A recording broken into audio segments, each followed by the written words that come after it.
ঠান্ডা বাতাস লাগলেই হাসি শুরু হয়ে যায়, নাক দিয়ে পানির মতো সর্দি পড়ে, চোখ চুলকায় ও পানি পড়ে। আজকের ভিডিওতে আপনারা লক্ষণ মিলিয়ে বুঝে নিন আপনার অ্যালার্জির ধরনটা আসলে কেমন। আসসালামু আলাইকুম রহমতুল্লাহ, সবাইকে স্বাগত জানাই doctor Arif homeo and tips এর পক্ষ থেকে। আমি ডাক্তার আরিফ হোসেন।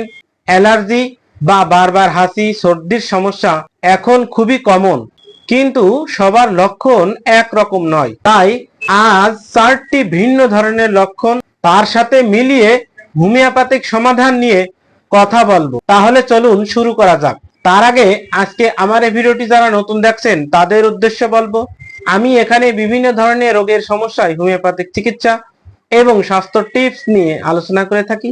আমার এই চ্যানেলটিকে অবশ্যই সাবস্ক্রাইব করুন এবং নতুন নতুন ভিডিওর আপডেট সবার আগে পেতে অবশ্যই বেল আইকনটি প্রেস করুন। যাদের বারবার হাসি হয়, নাক দিয়ে একদম পানির মতো সর্দি পড়ে, নাক জ্বালা করে, চোখ চুলকায়, চোখ দিয়ে পানি পড়ে আর ঠান্ডা বাতাসে সমস্যা বেড়ে যায়, এই ধরনের লক্ষণে এলিয়াম সেপা হোমিওপ্যাথিক এই ঔষধটি খুবই গুরুত্বপূর্ণ।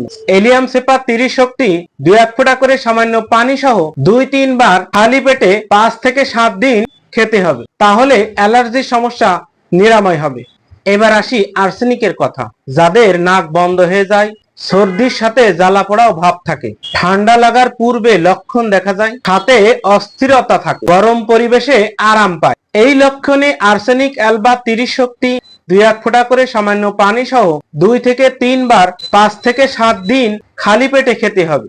আর যাদের বারবার হাসি, পানির মতো সর্দি, মাঝে মাঝে নাক বন্ধ হয়ে যায়, এই অ্যালার্জির সমস্যা ঘন ঘন ফিরে আসে, নির্দিষ্ট সময় বা পরিবেশে বেশি দেখা যায়, তাদের জন্য নেট্টামিওর ঔষধটি বিবেচনা করা হয়। নেট্টামিও 30 শক্তি 2-1 ফোঁটা করে সামান্য পানি সহ 2 থেকে 3 বার খালি পেটে 5 থেকে 7 দিন খেতে হবে।